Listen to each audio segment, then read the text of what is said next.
Happy Thursday, everybody. This is going to be a 2 for Thursday. It should be 2 for Tuesday, but it's just Thursday. And I wanted to come back and follow up with a kind of a double header show where I'm going to talk about biotech again. I'm going to lean into biotech a little bit more, talk about an investment I'm eyeing. Actually, I bought already a very small amount, a very small cap investment, very high risk. But talk about why I invested in it, and then I'm going to compartmentalize it for you guys. So if you like this kind of stuff, give me a like, subscribe, share, and comment in the comments below if this was valuable to you or not.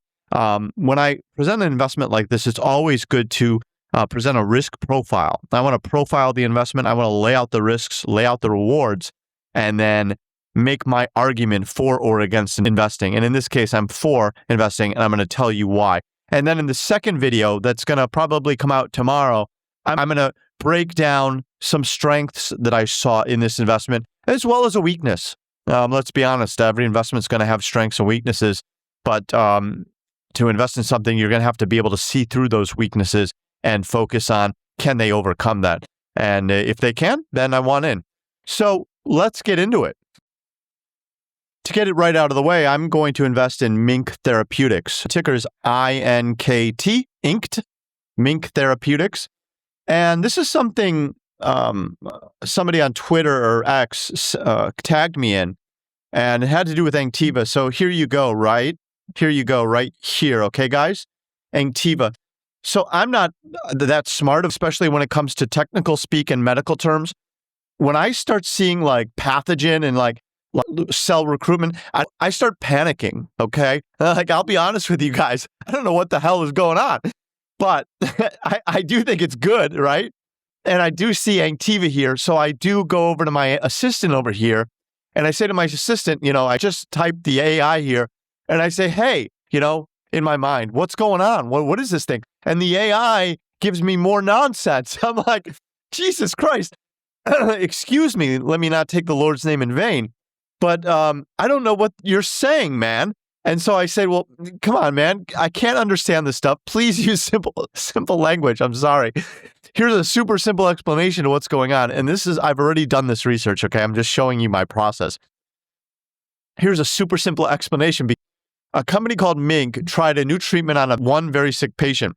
What was wrong with the patient? Well, he had a bad fungus infection all over his body. He also had bacterial pneumonia. I understand this stuff. In his lungs. I understand. His lungs were failing badly. ARDS. I don't really get that, but I understand he's failing badly. He was on a ventilator. Oh, not good. And normal medicines weren't working. What did they do? They gave him special immune cells made from healthy donors called Agent T797. I'm guessing that's from MiNK Therapeutics. And also a medicine called ANKTIVA, which we all know, that wakes up and boosts the immune system. So I think they gave him ANKTIVA first and then also backed it up with Agent 797. It sounds like a spy film. And what happened? The fungus and bacteria started getting under control. So what happened was good, right? The doctors were surprised and happy with the result. Why is this exciting? See, this is something I get behind, this very simple explanation. They showed that this is a big medical meeting and published in the paper. Bottom line, it's early, one patient so far, but it looks like a promising new way to help people with life-threatening lung infections. Infections to me mean viral, or bacterial, or fungal. So I know that much, right?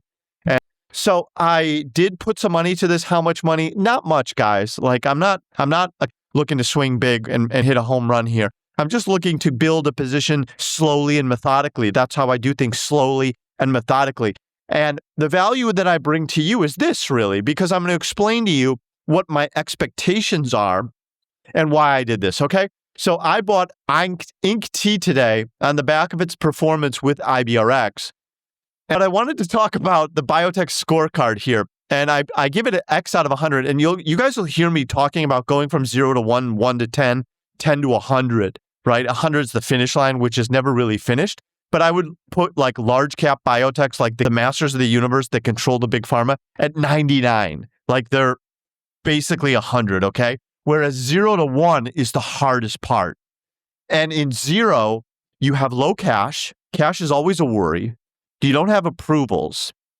So let me make even a new category where a stage of a biotech, clinical, which is at 0, commercial, which is between 1 and 10, and scale, which is like 10 to 100, where you're scaling globally and you have success. So that will help you. That will help us from a numerical point of view, kind of compartmentalize this thing. So approval's not really, so 0, it's clinical.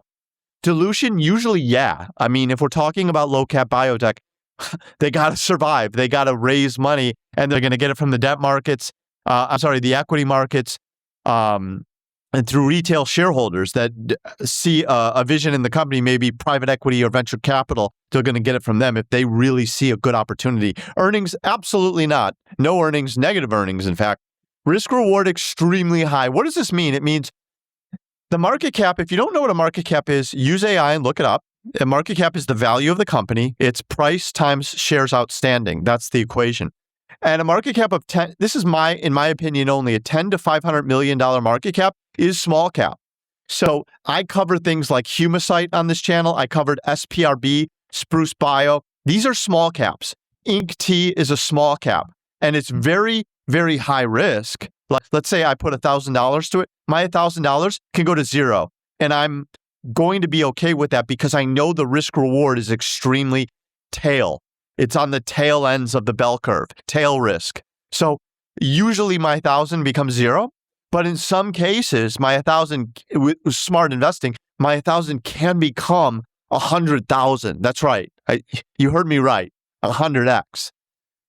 Can I get them all right? No. Can I make educated guesses? Yes. Okay. And that's going to be in the second part of the video where I'm going to tell you why I made these educated guesses into INKT. And the life cycle of 1 is cash from the dilution, sure. Also cash from bonds. This is where they start becoming wealthy in terms of their market cap. Their market cap can determine if they can raise more money in the equity markets. Let me say this again. Their market cap can determine if they can raise more money in the equity markets. That means if you have a $10 billion market cap, and let's just say IBRX is $10 billion, it's close enough, you can raise $100 million in the equity markets and your stock price won't fall because $100 million divided by $10 billion is a very low number.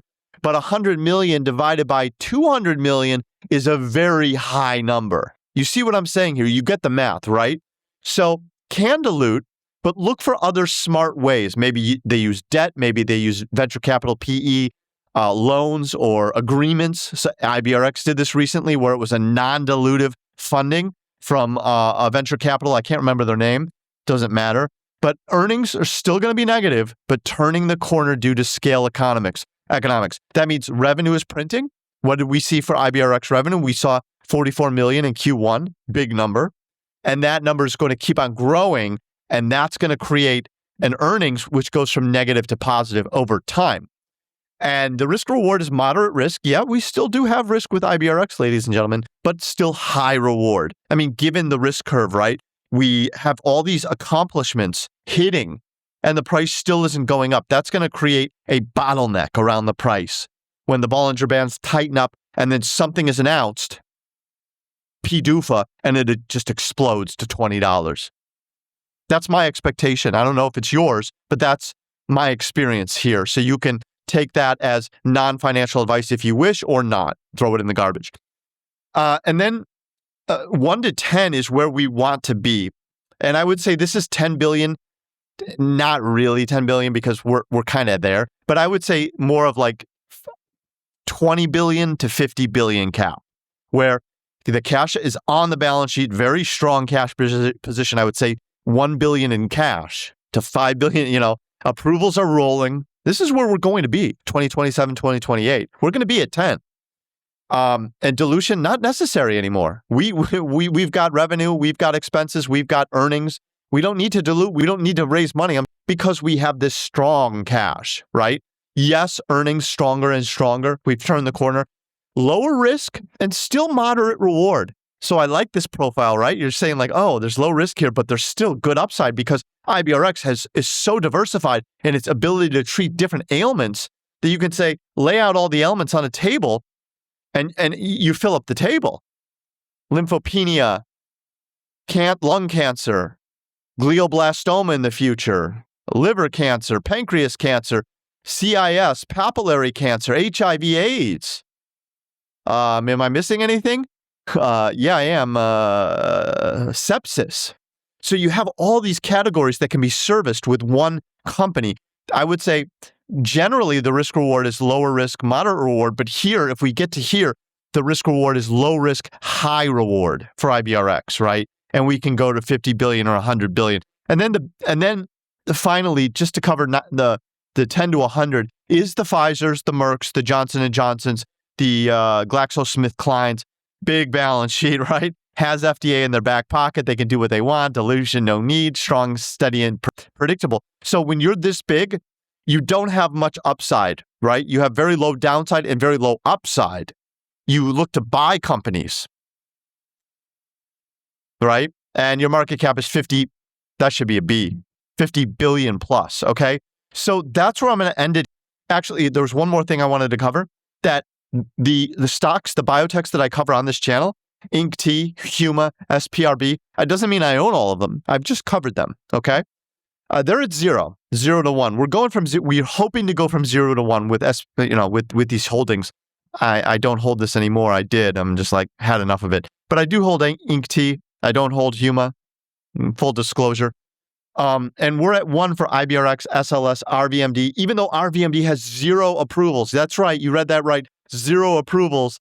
They have very good pancreatic feedback from their trials and very good communication with the FDA. Very optimistic in this case. And IOVA, they're all at 1.